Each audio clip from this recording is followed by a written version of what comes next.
어머님, 제가 복직해야 해서 그러는데 하은이 좀 봐주실 수 있으세요? 며느리 수진이가 손주를 봐달라고 부탁했습니다.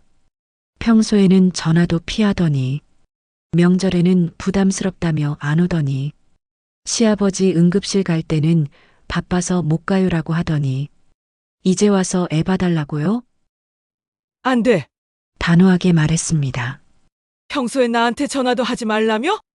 명절도 안 오고 응급실도 안 오더니 이제 와서 애 봐달라고? 엄마는 필요할 때만 부르는 파출부가 아니야. 어머님, 그래도 너무하신 거 아니에요? 얘 한번 봐달라는데 그렇게까지 하세요? 친정엄마한테 부탁해. 평소에 그렇게 친정만 가더니. 안녕하십니까? 저는 김영자, 올해 72입니다. 6년 전 완벽했던 예비 며느리 최수진. 결혼 후 저를 부담스러운 존재로 만들었습니다.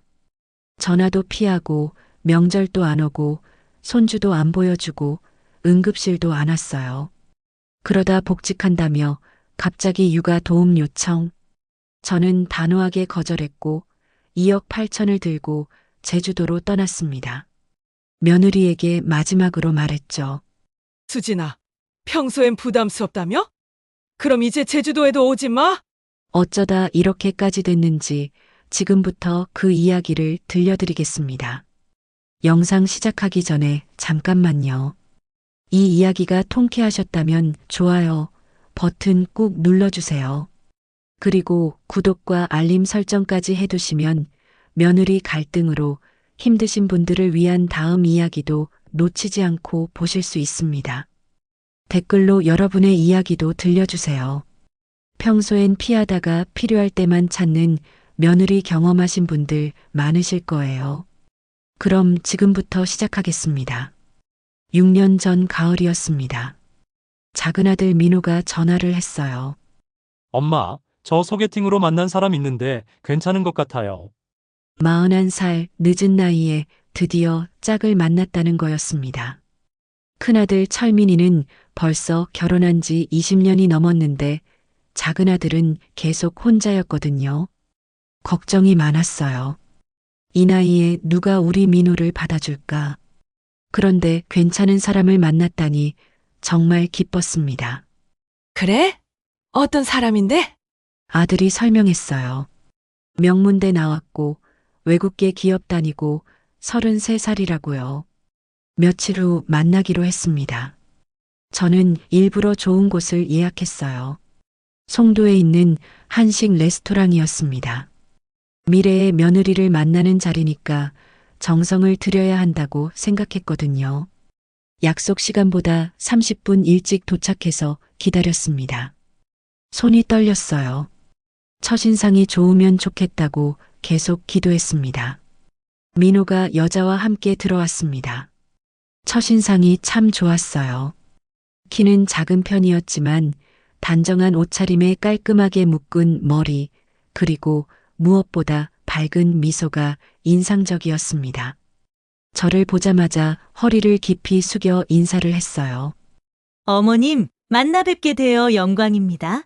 저는 최수진이라고 합니다. 민우 오빠한테 어머님 이야기 많이 들었어요. 목소리도 상냥했습니다. 어서 와요, 수진 씨. 아니, 수진아. 네, 어머님. 편하게 불러주세요.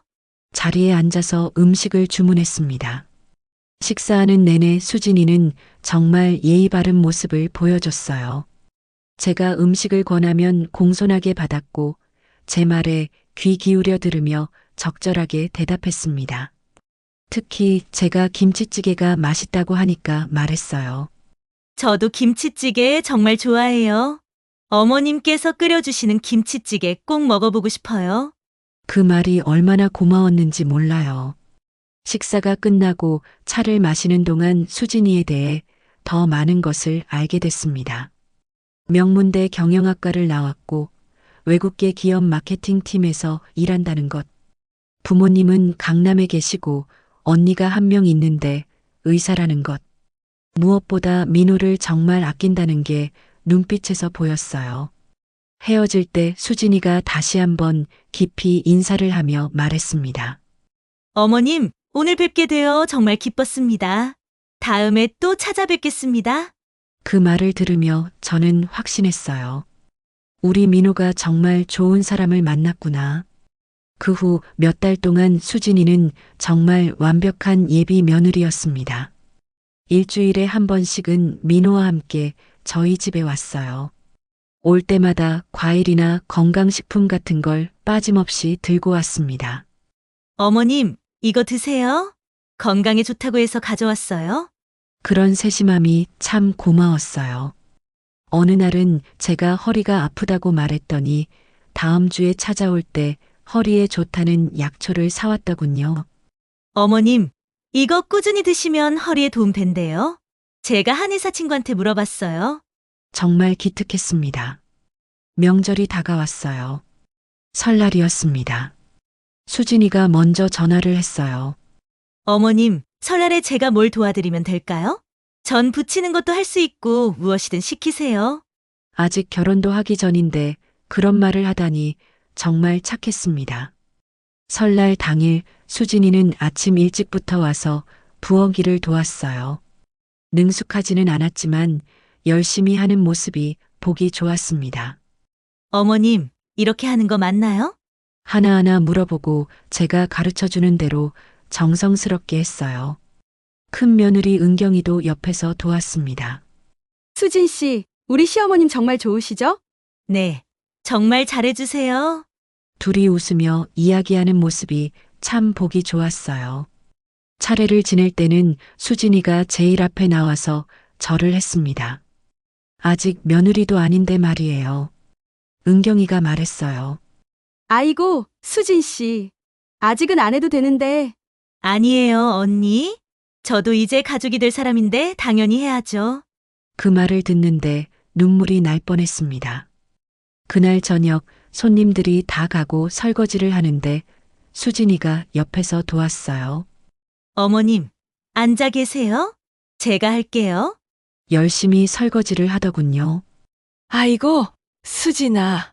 피곤할 텐데 그만하고 민호랑 가라. 아니에요, 어머님. 이 정도는 제가 해야죠. 어머님께서 하루 종일 고생하셨는데요. 그런 모습을 보며 남편에게 말했습니다. 여보, 우리 민호가 정말 복받은 것 같아요. 저렇게 착한 아이를 만나다니. 남편도 고개를 끄덕였어요. 그러게 말이야. 수진이 참 괜찮은 아이야. 결혼 준비 기간 내내 수진이는 한 번도 불평하지 않았습니다. 예단을 준비할 때도 예물을 맞췄 때도 식장을 정할 때도 항상 물었어요. 어머님 생각은 어떠세요? 제가 요즘은 신부 쪽에서 결정하는 게 맞지 않겠냐고 하면 대답했습니다.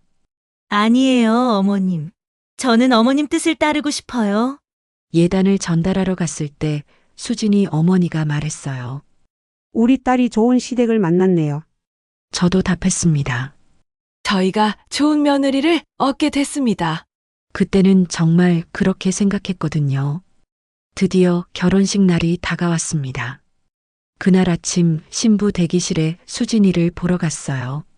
순백의 웨딩드레스를 입은 수진이는 정말 아름다웠습니다.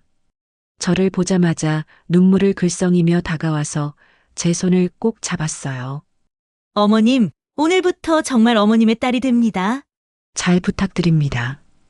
부족한 점이 많겠지만 열심히 배워서 좋은 며느리가 되겠습니다. 그 말을 들으며 저도 눈물이 났습니다. 우리 수진이 너무 예쁘다. 우리 민호 잘 부탁한다.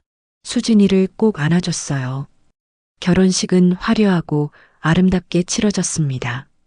하객들도 많이 왔고 모두들 아름다운 신부를 칭찬했어요. 패백을 올릴 때 수진이는 정말 정성스럽게 절을 했습니다. 한 번, 두 번, 세 번, 네 번. 전통 방식대로 네 번의 절을 깁고 천천히 올렸어요. 어머님, 아버님, 잘 부탁드립니다. 효도하겠습니다. 그 말을 들으며 저는 또 눈물이 났습니다. 이렇게 예의 바른 아이가 우리 집 며느리가 되다니 정말 감사했어요. 신혼여행을 다녀온 후에도 수진이는 변함없었습니다.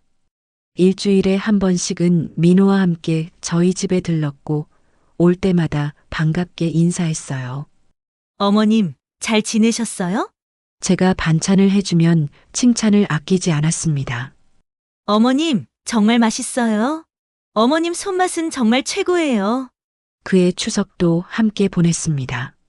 수진이는 아침 일찍 와서 송편을 빚는 걸 도왔어요. 은경이와 함께 앉아서 송편을 빚는데 둘이 웃으며 이야기하는 모습이 보기 좋았습니다. 이렇게 하는 거 맞아요? 응, 잘하고 있어. 손재주 좋은데? 그런 대화를 나누며 화기애애하게 명절을 준비했습니다. 그때만 해도 저는 정말 행복했어요. 두 며느리가 모두 착하고 아들들도 잘 살고 손주들도 건강하게 자라고 이보다 더 좋을 수가 없다고 생각했습니다. 특히 수진이는 제가 바랐던 이상적인 며느리였어요.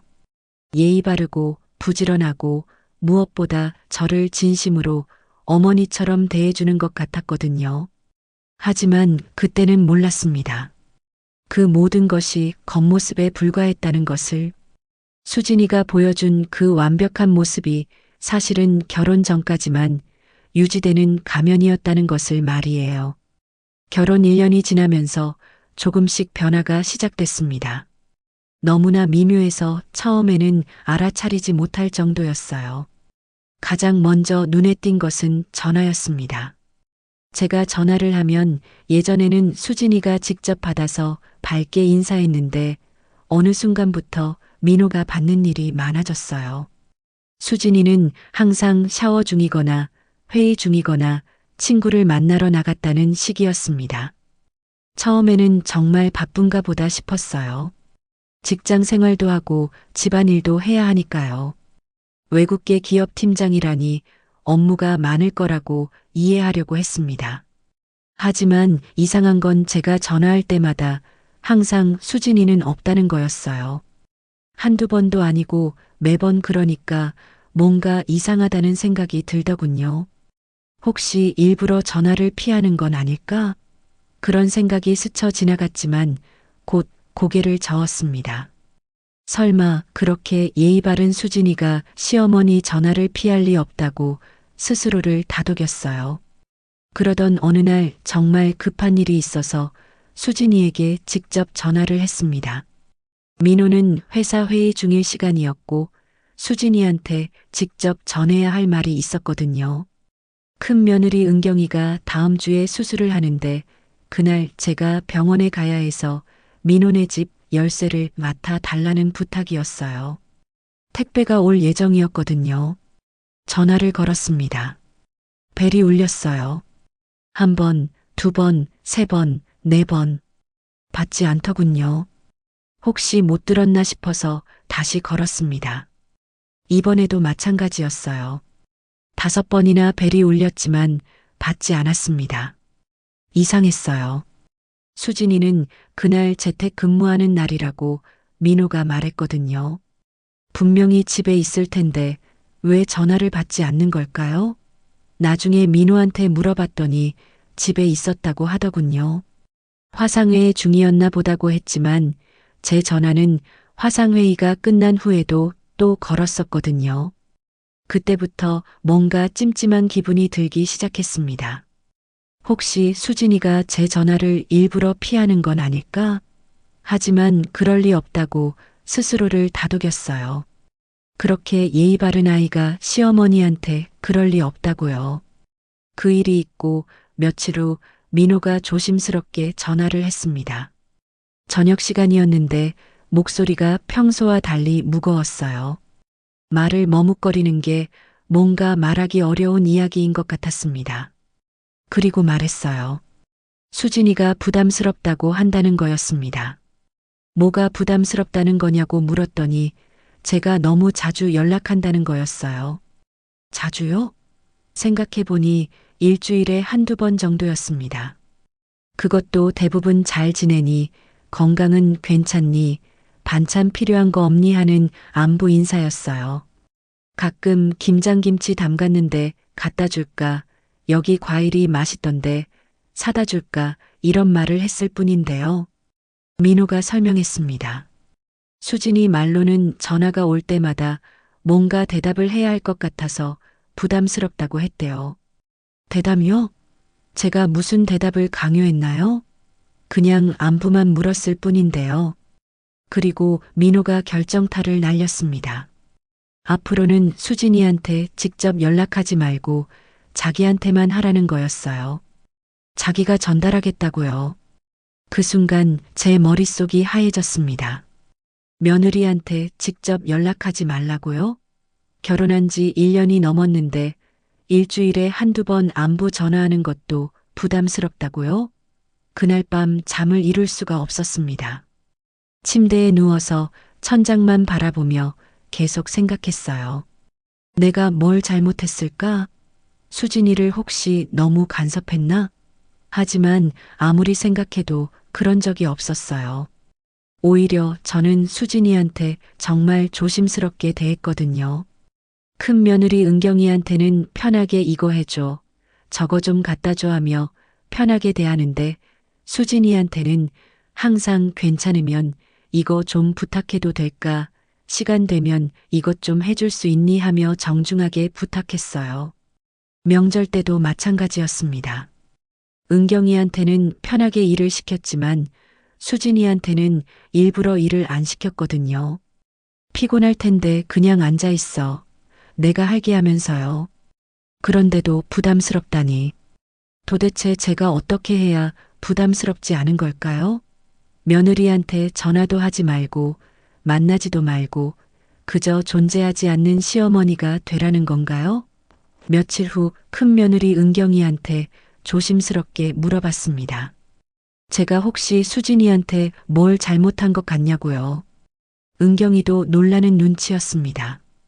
수진이가 부담스럽다고 한다는 말에 이해할 수 없다는 표정을 지었어요. 며느리한테 전화하는 게 왜 부담이냐고 되물었습니다. 은경이의 말에 조금 위로가 됐지만 마음 한구석은 여전히 무거웠습니다. 그 후로 저는 정말 조심스럽게 지냈습니다. 수진이한테는 직접 연락하지 않았어요. 뭐 할 말이 있으면 민호한테만 전화했습니다. 이거 좀 전해줘.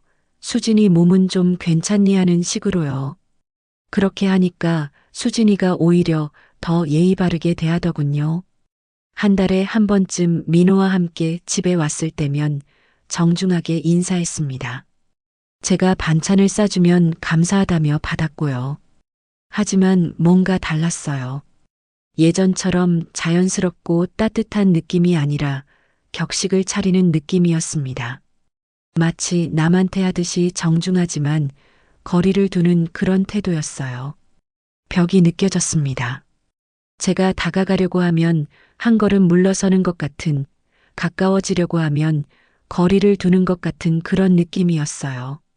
그해 가을 수진이가 임신을 했습니다. 민호한테서 전화가 왔을 때 정말 기뻤어요.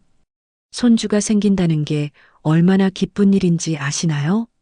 저는 당장이라도 달려가서 수진이를 안아주고 싶었습니다.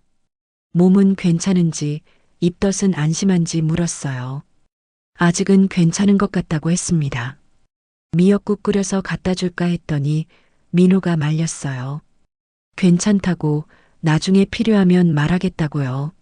나중에 알고 보니 수진이가 미리 민호한테 말했다고 해요. 어머님이 오시려고 하시면 괜찮다고 해. 우리가 알아서 할게 라고요. 임신 기간 내내 저는 정말 조심스러웠습니다. 수진이한테 부담 주고 싶지 않아서요.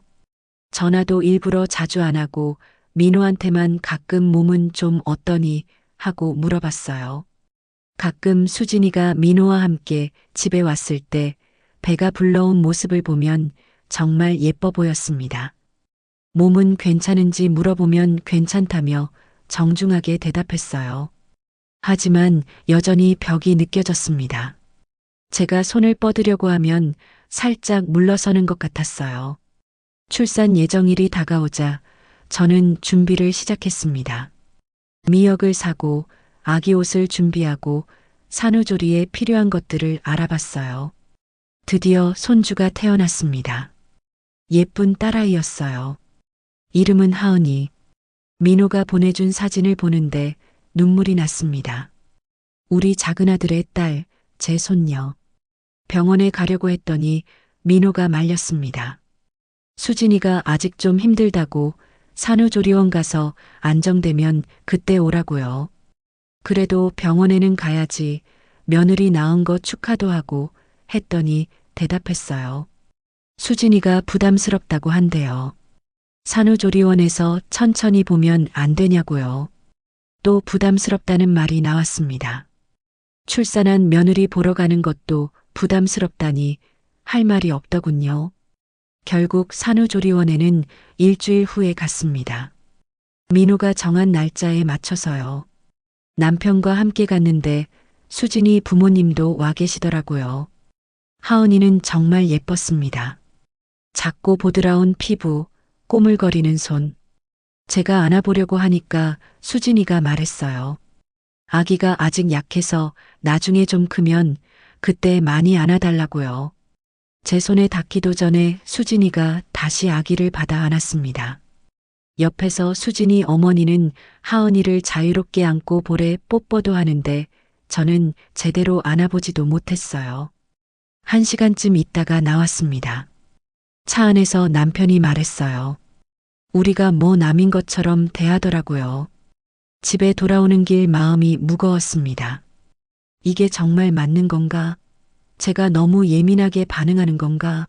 하지만 분명히 뭔가 잘못되어 가고 있었어요. 산후조리를 마치고 수진이가 집으로 돌아왔습니다. 저는 미역국을 끓여서 갖다 줬어요. 산후에는 미역국을 먹어야 한다는 게 우리 시대의 상식이니까요. 민호네 집 앞에 도착해서 초인종을 눌렀습니다. 민호가 문을 열어줬어요. 안으로 들어가니 수진이가 소파에 앉아서 하은이를 안고 있었습니다. 제가 가까이 가려고 하니까 수진이가 자리에서 일어나더니 주방으로 갔어요. 차를 갖다 드리겠다면서요. 거실에 앉아 있으라고 했습니다. 수진이는 제가 주방에 들어오는 것을 원하지 않는 것 같았습니다. 하은이를 좀 안아봐도 되겠냐고 물었더니 지금 막 잠들었다며 깨우면 안 된다고 했어요. 그리고는 하은이를 안방으로 데리고 들어가 버렸습니다. 저는 거실에 혼자 남아서 차만 마셨어요. 1시간쯤 있다가 나왔습니다. 손녀 얼굴도 제대로 못 보고요. 그 후로도 몇 번 더 찾아갔지만 항상 비슷했습니다. 수진이는 정중하게 대했지만 거리를 뒀어요. 제가 하은이를 안으려고 하면 지금은 안 된다며 막았습니다. 아직 어려서 그렇다고요. 반면에 수진이는 친정에 자주 간다고 했어요. 일주일에 한 번은 꼭 친정에 가서 하루 종일 있다가 온다고 민호가 말하더군요. 친정 어머니는 하은이를 마음껏 안고 함께 사진도 찍고 외할머니라고 부르게 할 거라면서요. 그 말을 듣는데 가슴이 아팠습니다. 똑같은 손녀인데 외할머니는 마음껏 안을 수 있고 친할머니인 저는 제대로 안아보지도 못하다니. 그의 추석이 다가왔습니다. 저는 일찍부터 준비를 시작했어요. 올해는 하은이의 첫 명절이니 더 특별하게 준비하고 싶었거든요. 송편도 빚고 전도 부치고 잡채도 만들었습니다. 하은이를 위해 작은 한복도 하나 준비했어요. 그런데 추석 이틀 전에 민호한테서 전화가 왔습니다. 이번 추석은 집에서 쉬겠다는 거였어요. 수진이가 하은이 데리고 나가기 힘들다고 그냥 조용히 보내고 싶다고 했대요. 내가 너희 집으로 갈까 했더니 그것도 안 된다고 했습니다. 조용히 쉬고 싶다는 거였어요. 명절인데 가족들이 따로따로 보낸다고요? 더 기가 막힌 건 명절 다음 날이었습니다. 민호한테 전화해서 어제 잘 쉬었냐고 물었더니 수진이 친정 부모님이 오셔서 같이 식사했다고 하더군요. 친정 부모님이 강남에서 오셨다고요. 그렇다면 수진이는 전혀 힘들지 않았던 거잖아요. 단지 우리를 만나기 싫었던 거죠. 그때 깨달았습니다. 수진이의 부담스럽다는 말은 사실 만나기 싫다는 뜻이었다는 거요. 힘들다는 말은 오고 싶지 않다는 뜻이었고요. 시간은 빠르게 흘러 하은이의 첫 돌이 다가왔습니다. 손녀의 첫 돌 할머니로서 정말 의미 있는 날이었어요. 저는 한 달 전부터 준비를 시작했습니다. 먼저 하은이 돌복을 맞추러 한복집에 갔어요. 제일 예쁜 연분홍색 치마 저고리를 골랐습니다. 금반지도 하나 준비했고요. 하은이라고 이름을 새겨 넣었습니다. 민우한테 전화를 했습니다. 하은이 돌잔치 준비는 어떻게 되어 가냐고 물었더니 강남 호텔에서 하기로 했다고 했어요. 호텔에서 하면 돌상은 다 준비해 준다고 했습니다.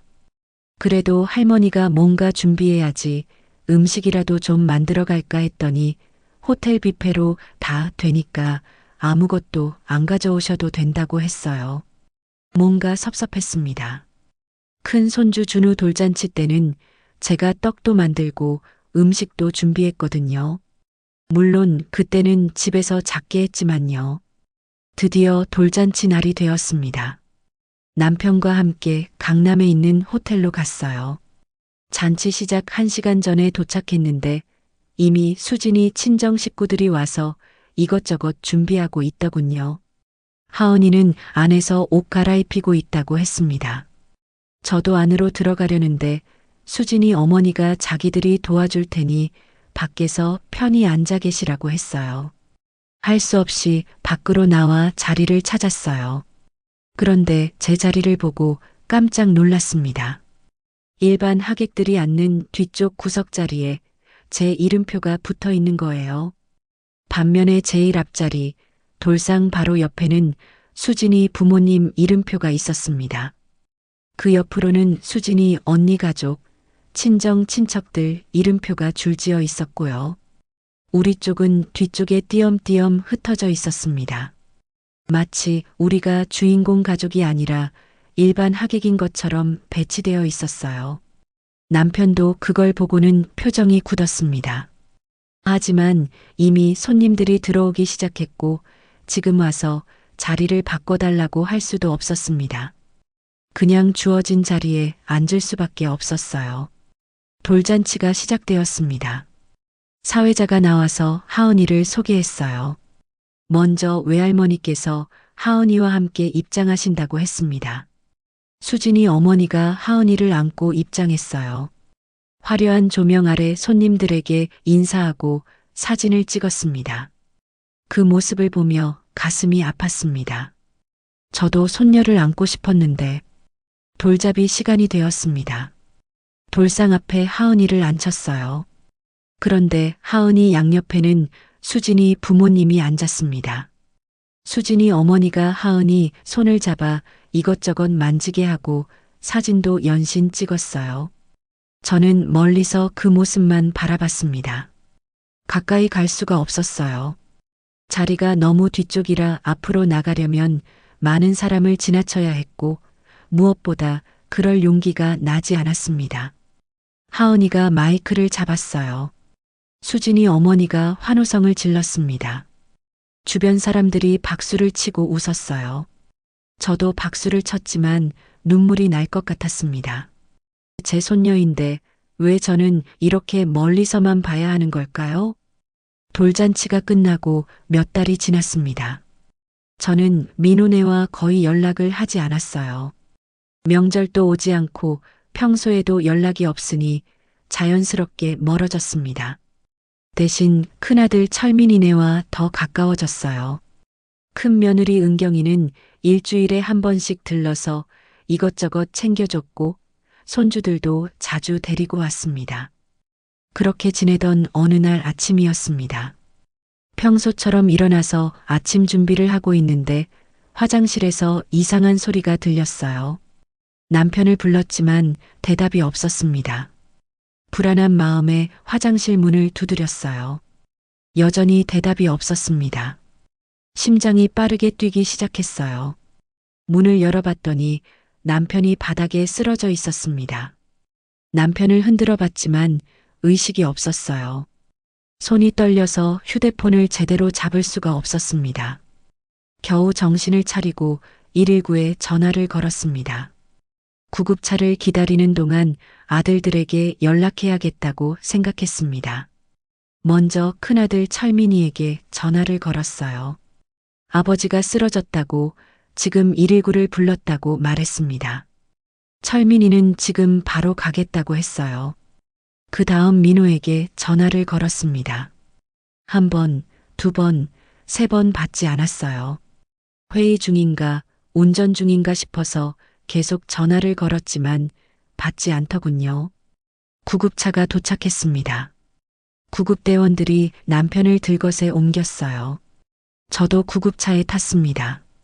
병원으로 가는 동안에도 민호에게 계속 전화를 걸었지만 받지 않았어요. 그래서 수진이에게 전화를 했습니다.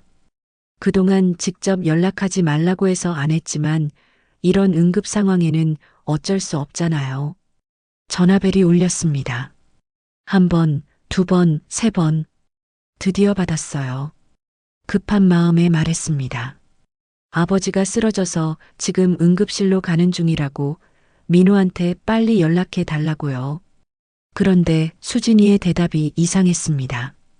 잠시 침묵이 흐르더니 짧게 대답했어요. 아, 네. 알겠습니다. 그게 끝이었습니다. 걱정하는 목소리가 아니었어요. 당황하는 것도 아니었습니다.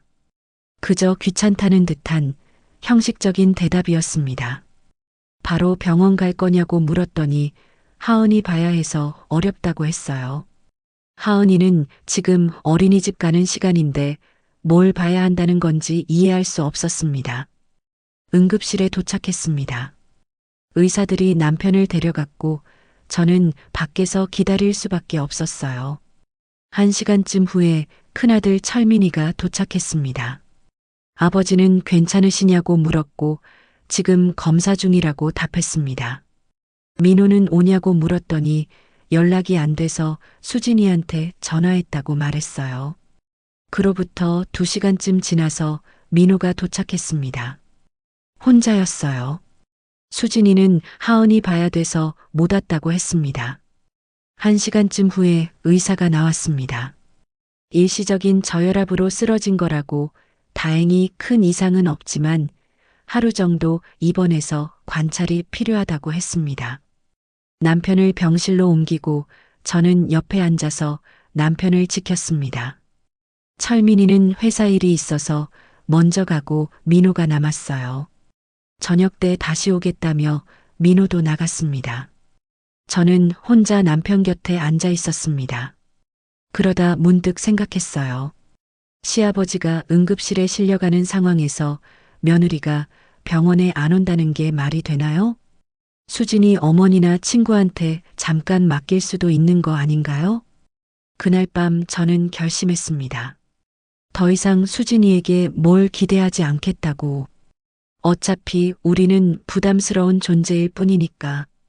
응급 상황도 급하지 않다고 생각하는 사람에게 더 이상 의지하지 않겠다고요.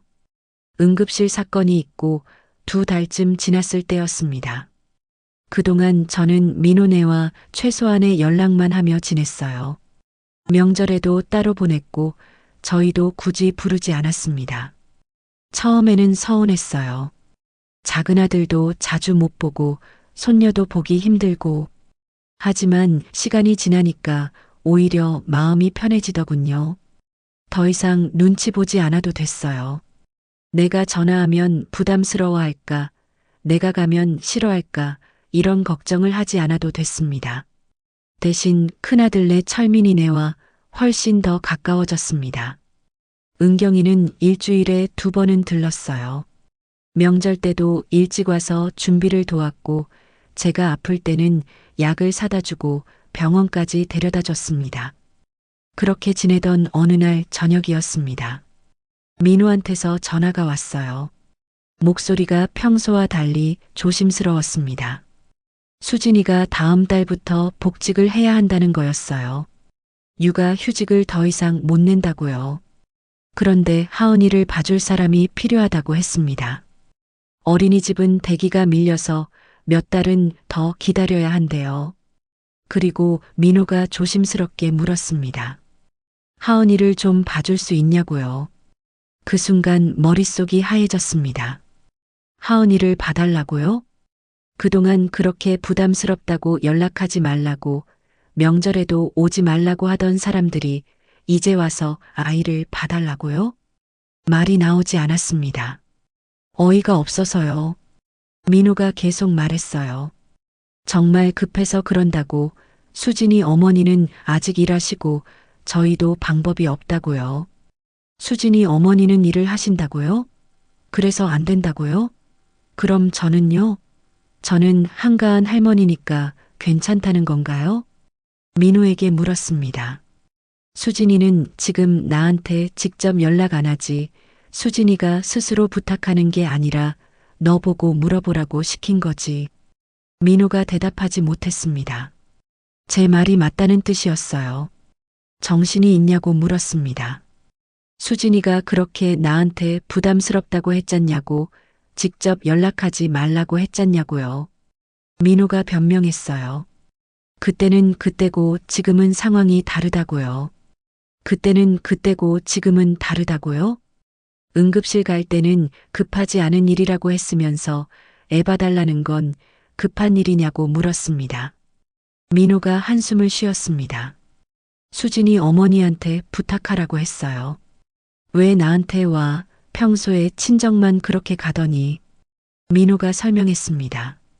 수진이 어머니는 아직 직장 다니셔서 안 되고 베이비시터는 비용이 너무 비싸다고요. 아, 그래서 나한테 오는 거구나 싶었습니다. 엄마는 공짜니까. 엄마는 한가한 할머니니까. 제 목소리가 날카로워졌습니다.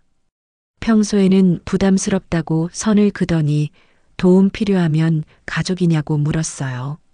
민호가 아무 말도 하지 못했습니다. 단호하게 말했습니다. 안 된다고요. 엄마는 필요할 때만 불러내는 파출부가 아니라고요. 그렇게 말하고 전화를 끊어버렸습니다. 손이 떨렸어요. 화가 나서가 아니라 억울해서였습니다. 그날 밤 남편과 이야기를 나눴어요. 민호가 전화해서 하은이 봐달래요 했더니 남편이 봐줘야지 않겠냐고 했습니다. 저는 그동안 있었던 일들을 남편에게 말했습니다. 명절에 오지 않았던 것, 돌잔치 때 뒤쪽 자리에 앉혔던 것, 응급실에서 있었던 일까지요. 남편의 얼굴이 점점 굳어갔어요. 그래서 이번에는 안 된다고 말했습니다. 필요할 때만 찾는 건 가족이 아니라고요. 남편이 고개를 끄덕였습니다. 제 생각이 맞다고, 그렇게 하면 안 된다고 했어요. 다음 날 수진이한테서 전화가 왔습니다. 그동안 직접 연락하지 말라고 해놓고는 이제 와서 직접 전화를 하다니요. 울먹이는 목소리였습니다. 정말 죄송하다고, 그동안 철이 없었다고요. 하지만 저는 흔들리지 않았어요. 이제 와서 철이 없었다고 말하는 건 늦었다고 했습니다. 수진이가 계속 사정했어요. 지금 정말 급하다고, 어린이집 대기도 밀렸고 육아휴직도 더 이상 못 낸다고요. 그건 수진이네 가족 문제라고 답했습니다. 내가 해결해 줄 문제가 아니라고요. 수진이가 제발 한 번만이라고 했지만 저는 단호했습니다. 그동안 우리가 부담스럽다면서 그렇게 거리를 두고 싶어 했잖냐고요. 평소에 그렇게 선을 그어놓고 이제 와서 도와달라는 건 너무한 거 아니냐고 물었습니다. 그리고 말했어요. 시아버지가 응급실 가는 것도 급하지 않다고 했잖냐고요. 그런데 애 봐달라는 건 급한 일이라고요. 수진이가 말이 막힌 것 같았습니다. 늦었다고 했습니다. 그때 그렇게 선을 그어놓고 이제 와서 가족이라고 말하지 말라고요. 우리는 수진이한테 가족이 아니었잖냐고요. 전화를 끊었습니다. 가슴이 두근거렸지만 후회는 되지 않았어요. 며칠 후 민호가 다시 전화했습니다. 제발 한 번만 도와달라고, 수진이가 정말 힘들어한다고요. 하지만 제 마음은 변하지 않았습니다. 손녀를 방패로 쓰지 말라고 했어요. 평소에는 할머니 노릇도 못하게 하면서 이제 와서 손녀 타령하지 말라고요. 민호에게 말했습니다. 너도 이제 아버지니까 내 가족 문제는 내가 해결하라고요. 그렇게 말하고 전화를 끊었습니다.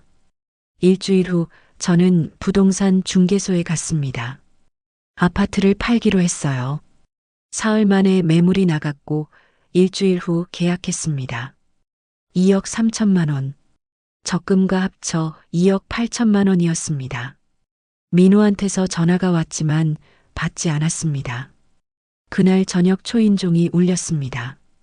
민호와 수진이었어요. 문을 열자 두 사람이 거실로 들어왔습니다. 수진이는 회사 끝나고 바로 온 모양이었어요. 정장 차림이었습니다. 소파에 앉자마자 수진이가 입을 열었어요. 어머님, 정말 집 파신 거예요? 응, 계약했어. 그럼 저희는 어떡하라고요? 너희가 알아서 해. 수진이가 한숨을 쉬었습니다. 어머님, 그래도 너무하신 거 아니에요? 애 한번 봐달라는데 그렇게까지 하세요? 애 한번 봐달라고? 웃음이 나왔습니다. 수진아, 너 지금 진심으로 그렇게 생각해? 당연하죠. 어머님 은퇴하셨잖아요. 시간 많으시잖아요. 귀를 의심했습니다. 시간 많으니까 애 봐주라고? 네, 다른 할머니들 다 손주 봐주시던데요. 제 친구들 시어머니들은 다 봐주세요. 수진아, 나는 다른 할머니들이 아니야. 알아요. 근데 손주잖아요. 할머니가 손주 봐주는 거 당연한 거 아니에요? 손이 떨렸습니다. 당연해. 며느리가 시어머니한테 명절에 안 오는 것도 당연해? 수진이가 표정이 굳었어요. 어머님, 그건 별개 문제잖아요. 별개? 어떻게 별개야? 명절은 저희 사정이 있었고, 육아는 정말 급한 거잖아요. 그래, 명절은 안 급하고 육아는 급하지. 네, 맞아요. 수진이가 몸을 앞으로 기울이며 말했습니다. 어머님, 솔직히 말씀드릴게요. 어머님 지금 뭐 하세요?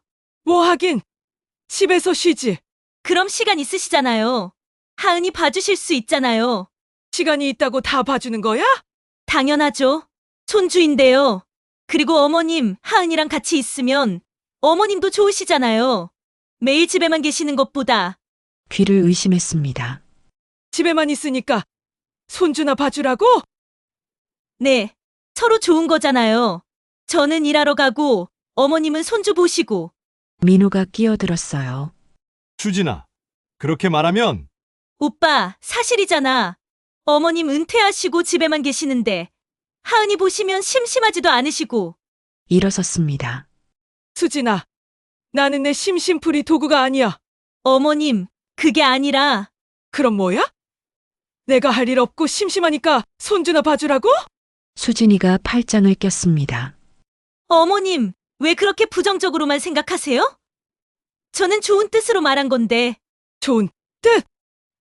네, 어머님도 손주 보고 싶으실 거고, 저희도 어머님한테 맡기면 안심이 되고, 서로 윈윈 아니에요? 수진아, 그럼 명절 때는? 응급실 때는? 그때는 왜 안 왔어? 어머님, 그건 정말 바빴어요. 지금은 안 바빠? 지금은 정말 급한 거잖아요. 복직해야 하는데 애 맡길 데가 없어요.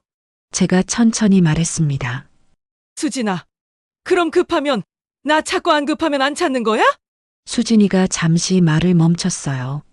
그게 아니라 우선순위가 있는 거죠. 우선순위? 네, 솔직히 명절이나 응급실은 꼭 제가 가야 하는 건 아니잖아요. 근데 육아는 정말 급한 거고요. 수진아, 시아버지 쓰러진 게 안 급해? 입원 하루 하셨잖아요. 심각한 거 아니었잖아요. 그럼 내가 복직하는 게 더 급해? 당연하죠. 제 커리어가 달린 문제인데요. 수진이가 자리에서 일어났습니다. 어머님, 솔직히 이해가 안 돼요. 손주 봐주는 게 그렇게 싫으세요? 싫은 게 아니야. 내 태도가 문제야. 제 태도요? 그래, 평소에는 나한테 전화도 하지 말라며? 부담스럽다며? 그건 어머님이 너무 자주 연락하셔서. 일주일에 한 번이 자주야? 수진이가 한숨을 쉬었습니다. 어머님, 요즘 며느리들한테 물어보세요. 다들 시어머니 연락 부담스러워해요. 그래서 명절도 안 온 거야? 명절은 저희도 쉬고 싶었어요. 쉬고 싶으면 쉬어. 근데 이제 와서 애는 봐달라고? 수진이가 목소리를 높였습니다. 어머님, 그게 뭐가 문제예요? 어머님 시간 있으시잖아요. 시간 있다고 다 해줘야 돼? 손주인데 당연하죠. 제가 수진이를 똑바로 쳐다봤습니다. 수진아, 너 지금 내가 만만해 보여? 그게 아니라 어머님이 너무 옛날 사고방식이세요. 옛날 사고방식? 네. 요즘 시어머니들은 다 손주 봐주세요. 며느리 도와주는 거 당연하게 생각하시고. 그럼 요즘 며느리들은? 시어머니 무시하는 게 당연해? 무시요? 저 언제 무시했어요? 돌잔치 때 나 어디 앉혔어? 수진이가 입술을 깨물었습니다. 그건 자리가 부족해서. 거짓말하지 마. 외할머니는 돌상 옆이었잖아. 그건 수진아, 솔직히 말해봐. 나 싫지? 수진이가 대답하지 못했습니다. 명절도 싫고 전화도 싫고 나 만나는 것도 싫지? 근데 애 봐달라는 건 안 싫어? 왜? 내가 공짜니까? 수진이가 버럭 소리쳤습니다. 어머님, 제가 뭘 잘못했어요? 저도 제 인생 있어요. 회사도 다녀야 하고 친구도 만나야 하고 시댁만 챙길 수 없다고요. 그럼 친정은? 친정엔 일주일에 2번씩 갔잖아. 친정은 편하니까요. 그래, 시댁은 불편하지. 그럼 애도 친정 엄마한테 맡겨. 친정 엄마는 일하세요. 나는 안 일해? 어머님은 은퇴하셨잖아요. 은퇴했으면 손주 봐줘야 돼? 당연하죠. 제가 천천히 말했습니다. 수진아, 할머니가 손주 보는 건 잘못이 아니야. 그럼요. 하지만 평소에 무시하다가 필요할 때만 찾는 건 잘못이야. 수진이가 입을 다물었습니다. 수진아, 나는 내 파출부가 아니야. 필요할 때만 부르는 가정부가 아니라고. 어머님, 평소에 가족 대접해줬으면 나도 기꺼이 봐줬어. 근데 너는 나를 가족으로 본 적이 없잖아. 수진이가 고개를 들지 못했습니다. 명절 때 안 오는 것도, 응급실 안 오는 것도, 전화 피하는 것도 다 괜찮아. 내가 그렇게 하고 싶으면 해. 하지만 애 봐달라는 건 안 돼. 왜요? 사람 대접도 안 해주면서 도움은 받겠다고? 수진이가 눈물을 글썽였습니다. 어머님, 그럼 저는 어떡해요? 하은이 맡길 데가 없는데. 그건 내가 알아서 해. 어머님, 수진아, 내가 선택한 거야. 평소에 나를 부담스럽다고 한 게 민호가 끼어들었어요. 엄마, 그래도 손주인데 민호야. 손주는 사랑해. 하지만 수진이는 아니야. 수진이가 자리에서 일어났습니다. 좋아요. 어머님 마음대로 하세요. 저도 이제 정말 안 올게요. 그래, 안 와도 돼. 어차피 너도 오기 싫었잖아. 수진이가 현관으로 향했습니다. 민호가 저를 돌아봤어요. 엄마, 정말 이러실 거예요? 응. 그리고 민호야, 우리 제주도 간다. 제주도요? 응. 아파트 팔았어. 제주도 가서 우리 인생 살 거야. 민호가 할 말을 잃었습니다. 두 사람이 나갔습니다. 문을 닫고 거실로 돌아왔어요. 창밖을 보니 달이 떠 있었어요. 평생 모은 돈으로 이제 제주도 갑니다. 바다 보면서 제 인생을 살 겁니다.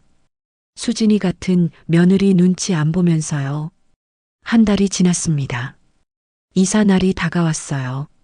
큰아들 철민이네가 도와주러 왔습니다. 큰 며느리 은경이는 짐을 정리하며 눈물을 글썽였어요. 손주 준우와 서연이도 할머니 집을 여기저기 돌아다니며 아쉬워했습니다. 민호한테서는 연락이 없었습니다. 30년 살았던 집을 비웠어요. 텅 빈 거실을 둘러봤습니다. 여기서 아이들을 키웠고 남편과 함께 늙어갔습니다. 하지만 이제는 떠날 시간이었어요. 이삿짐 센터 차가 왔습니다. 짐이 많지 않았어요. 옷가지 몇 개, 남편과 제 살림살이, 그리고 추억이 담긴 사진들. 그게 전부였습니다. 큰손주 준우가 물었습니다. 할머니 언제 다시 와요? 방학 때 제주도로 놀러 오라고 답했어요. 준우가 꼭 갈게요 하고 약속했습니다. 제주도행 비행기를 탔습니다. 남편이 창밖을 보며 말했어요. 여보, 드디어 우리 꿈꾸던 제주도네. 비행기가 제주도 상공에 도착했을 때 파란 바다가 보였습니다. 저 바다를 보며 살게 된다는 게 실감이 나지 않았어요. 공항에서 나와 택시를 탔습니다. 서귀포로 가는 길, 창밖으로 감귤밭과 돌담이 보였어요. 인천과는 전혀 다른 풍경이었습니다. 1시간쯤 달려 게스트하우스에 도착했습니다. 바다가 보이는 2층 집이었어요. 문을 열고 들어갔습니다. 햇살이 창문으로 쏟아져 들어왔고 바다 냄새가 났습니다. 2층으로 올라가 창문을 열었어요. 파란 바다가 눈앞에 펼쳐졌습니다. 남편이 제 손을 잡았어요. 우리 잘 왔어. 짐을 풀고 집을 정리했습니다. 1층은 객실 2개로 꾸몄어요. 월세 손님을 받기로 했습니다. 2층은 저희가 살 공간이었어요. 작은 부엌과 거실, 침실. 그것만으로도 충분했습니다. 테라스에 의자와 테이블을 놓았어요. 매일 아침 여기 앉아서 바다를 보며 커피를 마시기로 했습니다. 일주일 후 첫 손님이 왔습니다. 서울에서 온 젊은 부부였어요. 한 달 살기를 한다고 했습니다. 월세 75만 원. 두 번째 객실도 2주일 후 나갔습니다. 제주도로 귀촌 준비하러 온 50대 부부였어요. 역시 월세 75만 원. 한 달 월세 수입이 150만 원이 됐습니다. 국민연금 60만 원과 합치면 월 210만 원. 두 사람이 살기에 넉넉했어요. 제주도 생활이 시작됐습니다. 아침마다 테라스에 앉아 바다를 봤어요. 파도 소리를 들으며 커피를 마셨습니다. 인천에서는 한 번도 느껴보지 못한 평화였어요. 오전에는 동네 산책을 했습니다. 바닷가를 따라 걸었어요. 해녀 할머니들이 물질하는 모습도 보고 감귤밭 사이로 난 길도 걸었습니다. 오후에는 작은 텃밭을 가꿨어요. 상추, 고추, 토마토를 심었습니다. 손님들한테 직접 키운 채소로 샐러드를 해주기로 했어요. 저녁에는 남편과 함께 바닷가에 앉아 노을을 봤습니다. 하늘이 붉게 물들고 바다가 금빛으로 빛났어요. 이런 하루하루가 쌓여갔습니다. 한 달이 지났을 때 큰아들 철민이한테서 전화가 왔습니다. 엄마 잘 지내시냐고 물었어요. 너무 좋다고 답했습니다. 은경이와 손주들이 다음 주에 놀러 온다고 했어요. 민우한테서는 연락이 없었습니다. 2달째 되던 날 동네 노인정에 갔습니다. 제주도로 귀촌한 할머니 할아버지들이 모여 있었어요. 다들 반갑게 맞아줬습니다. 인천에서 왔다고 하니 어서 오라며 자리를 내줬어요. 그곳에서 친구들을 사귀었습니다. 일주일에 한 번씩 모여서 등산도 가고 바다에서 회도 먹었어요. 3달째 되던 날 게스트하우스 손님이 말했습니다. 할머니 여기 너무 좋아요. 바다 보이고 조용하고 다음에 또 올게요. 그 말을 듣는데 뿌듯했습니다. 제가 무언가를 해내고 있다는 느낌이었어요. 어느 날 저녁이었습니다. 테라스에 앉아 바다를 보고 있는데 휴대폰이 울렸어요. 민우였습니다. 받았습니다. 짧게 통화했어요. 잘 지내냐고 물었고 잘 지낸다고 답했습니다. 하은이 보고 싶지 않으냐고 물었고 보고 싶다고 했습니다. 제주도로 데리고 오라고 했어요. 수진이는 말고. 민호가 한참 침묵하다가 알았다고 했습니다. 전화를 끊고 다시 바다를 봤어요. 후회는 없었습니다. 제 선택은 옳았어요. 평생 모은 돈으로 제 인생을 사는 것, 사람 대접받으며 사는 것, 그게 정답이었습니다. 바다 위로 별이 떴습니다. 남편이 옆에 앉았어요. 우리는 아무 말 없이 바다를 봤습니다. 행복했습니다. 여름이 왔습니다. 큰손주 준우와 서연이가 제주도로 왔어요. 방학 한 달을 할머니네서 보내기로 했습니다. 큰 며느리 은경이가 함께 왔다가 일주일 후 돌아갔어요. 준우와 서연이는 매일 아침 바다로 뛰어갔습니다. 물놀이를 하고 조개를 줍고 개를 잡았어요. 할머니가 해주는 밥을 먹고 낮잠을 자고 저녁에는 바닷가 산책을 했습니다. 준우가 말했어요. 할머니, 여기 너무 좋아요. 저 여기서 계속 살래요. 그 말을 듣는데 가슴이 벅찼습니다. 한 달이 지나 아이들이 돌아갔습니다. 가을이 왔습니다. 감귤이 익어가는 계절이었어요. 게스트하우스에는 손님들이 오고 갔습니다. 저는 텃밭을 가꾸고 동네 할머니들과 이야기를 나눴어요. 누구도 제 선택을 이상하게 보지 않았습니다. 오히려 잘했다고 했어요. 며느리 눈치 보면서 살 필요 없다고. 겨울이 왔습니다. 어느 날 오후 민호한테서 전화가 왔어요. 이번 주말에 하은이 데리고 가도 되냐고 물었습니다. 좋다고 답했어요. 토요일 오후 민호가 하은이를 데리고 왔습니다. 혼자였어요. 수진이는 없었습니다. 하은이는 많이 컸더군요. 이제 4살. 할머니 보자마자 할머니하고 불렀어요. 안아줬습니다. 보고 싶었던 손녀였습니다. 민호는 하루 있다가 돌아갔어요. 하은이만 일주일 맡기고 갔습니다. 하은이와 바다를 걸었습니다. 조개를 주우며 놀았어요. 할머니가 해주는 밥을 먹고 그림책을 읽어줬습니다. 일주일 후 민호가 하은이를 데리러 왔습니다. 차에 태우기 전에 민호가 조심스럽게 말했어요. 엄마, 수진이가 요즘 많이 생각한대요.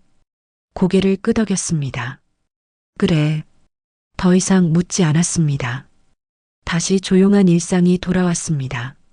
아침마다 바다를 보며 커피를 마셨어요. 손님들을 맞이하고 텃밭을 가꾸고 남편과 함께 바닷가를 걸었습니다. 제주도로 온 지 1년이 지났습니다. 후회는 없었습니다. 수진이도 나이가 들 겁니다. 하은이를 키우면서 어머니의 마음을 알게 될지도 몰라요. 자기 딸이 시집가면 며느리를 만나게 될 겁니다. 그때 깨달을 수도 있겠죠. 시어머니가 얼마나 외로웠는지, 손주를 보고 싶었던 마음이 얼마나 간절했는지, 사람 대접받고 싶었던 마음이 얼마나 절실했는지. 하지만 그건 수진이의 선택입니다. 제가 기다리는 건 아니에요. 다만 문은 열어두려고 합니다. 수진이가 진심으로 변한다면, 진심으로 사과한다면, 그때는 다시 생각해 볼 수도 있겠죠. 하지만 그게 언제가 될지, 정말 그런 날이 올지는 아무도 모릅니다. 어쩌면 영영 오지 않을 수도 있어요. 그래도 괜찮습니다. 저는 이미 행복하니까요. 바다 위로 별이 떴습니다. 파도 소리가 들렸어요. 남편이 제 손을 잡았습니다. 우리 잘 왔어. 고개를 끄덕였습니다. 72. 제 인생은 이제 시작입니다. 수진이가 변하든 안 변하든 그건 수진이의 몫입니다. 저는 제 인생을 살 겁니다. 바다를 보면서요. 사람 대접받으면서요. 당당하게요. 그리고 언젠가 어쩌면 수진이도 이해하는 날이 올지 모르죠. 하지만 그건 나중 일입니다. 지금 이 순간 저는 행복합니다. 그것만으로도 충분합니다. 여러분, 여기까지 김영자 할머니의 이야기였습니다. 혹시 여러분 주변에도 이런 분 계신가요? 평소에는 부담스럽다며 피하다가 필요할 때만 찾는 며느리. 손주 얼굴 보고 싶어도 참아야 하는 할머니. 오늘 이 이야기를 보시면서 무엇을 느끼셨나요? 할머니의 선택이 옳다고 생각하시나요?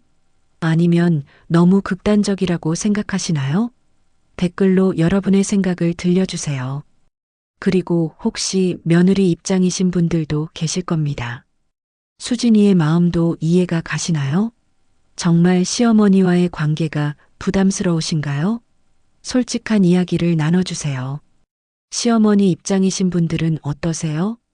혹시 김영자 할머니처럼 서운한 적 있으신가요? 필요할 때만 찾는 며느리 때문에 속상하셨던 경험 있으신가요? 여러분의 이야기가 궁금합니다.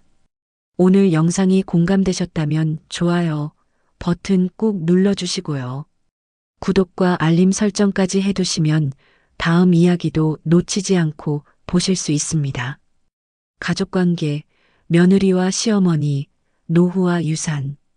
우리 모두가 한 번쯤 고민하게 되는 주제들을 앞으로도 계속 다뤄보겠습니다. 댓글로 여러분이 듣고 싶은 이야기, 경험하신 이야기도 들려주세요.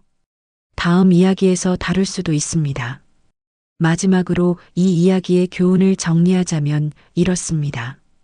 필요할 때만 찾는 건 가족이 아닙니다. 노년에도 자기 인생을 살 권리가 있습니다. 그리고 언젠가 어쩌면 서로 이해하고 화해하는 날이 올 수도 있습니다. 하지만 그건 나중 일입니다. 지금 이 순간 당당하게 자기 인생을 사는 것, 그게 가장 중요합니다. 여러분, 긴 영상 끝까지 시청해 주셔서 감사합니다. 다음 이야기도 기대해 주세요. 그럼 오늘도 행복한 하루 보내시고요. 시청해 주셔서 감사합니다.